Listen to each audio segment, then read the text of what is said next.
A Very Unusual Dog by Dorothy Joan Harris and Kim LaFave. "What are those toast crumbs doing on the windowsill?" asked Mother. "I put them there," said Jonathan. "They're for my dog." "We don't have a dog," said Elizabeth, who was 7 and knew everything. "I do," said Jonathan, "and he likes toast crumbs." "That's silly," said Elizabeth. "Those toast crumbs will just sit there for days, and then we'll get ants in the house, and that will be yucky." But the next morning, the crumbs were gone. At breakfast, Jonathan said to Mother, "Please, can we go to the park today? My dog wants to go." "Dogs have to be on a leash in the park, you know," said Elizabeth. "I know," said Jonathan. When Jonathan put on his jacket, he pulled out a long piece of rope with a little collar at the end of it. "What's that for?" asked Mother. "It's Dog's leash," said Jonathan. "Dog?" said Elizabeth. "Hasn't he even got a proper name?" "Yes, he's called Dog," said Jonathan. "Well, if you're going to drag that silly thing along, I'm not walking with you," said Elizabeth. So Elizabeth walked in front, with Mother behind her, and Jonathan and his dog behind them both. Jonathan usually liked to go on the slide and the swings at the park, but today he just walked around. "Don't you want to go on the slide?" asked Mother. "No, Dog doesn't like slides. He just wants to walk around." "We didn't need to come to the park to do that," Mother said. That evening, when Elizabeth and Jonathan were watching television, Jonathan moved over to make room for his dog.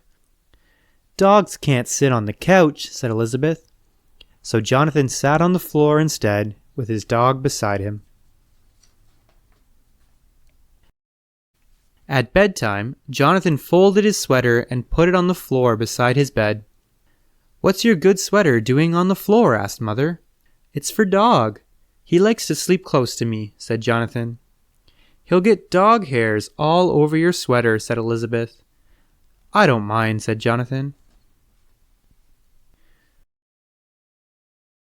For quite a few days, Jonathan left crumbs on the windowsill, put his sweater beside his bed, and took the rope to the park.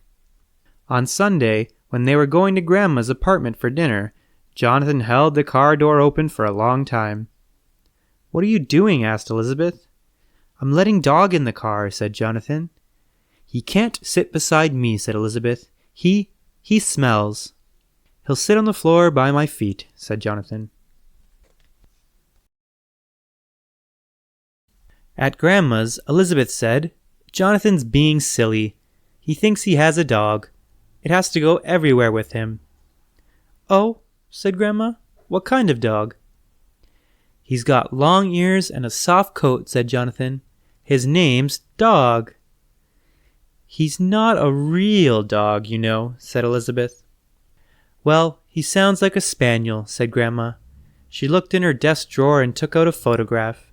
It showed a dog with long ears sitting with a big fluffy cat.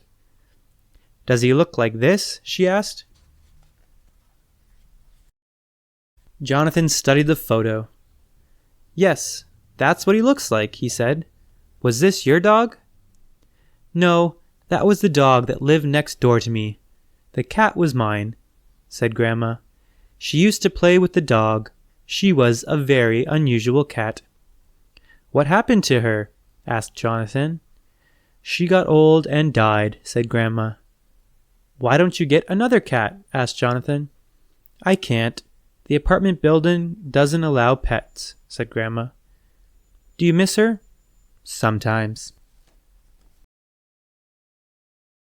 It was late when they left Grandma's. Jonathan fell asleep in the car, and his father carried him up to bed. The next morning, Jonathan ate all his toast without leaving any crumbs. Elizabeth watched him. "Aren't you going to feed that dog of yours?" she asked. No, said Jonathan. I left him at Grandma's. I think she was lonely for a pet. I don't believe you, said Elizabeth, and she went to the phone. Did Jonathan leave Dog at your apartment? She asked Grandma. Dog? Said Grandma. Yes, Jonathan said he left his dog with you because you were lonely, explained Elizabeth. Well, yes he did, said Grandma, and Dog slept by my bed all night. Ask Jonathan what he likes to eat. Jonathan went to the phone. He likes toast crumbs best, he told Grandma. I'll remember that, said Grandma. And he likes to go for walks. I had a leash for him. I'll remember that too, said Grandma. And you know what, Grandma? Said Jonathan. If you want, you can even call him Cat. He won't mind. He's a very unusual dog.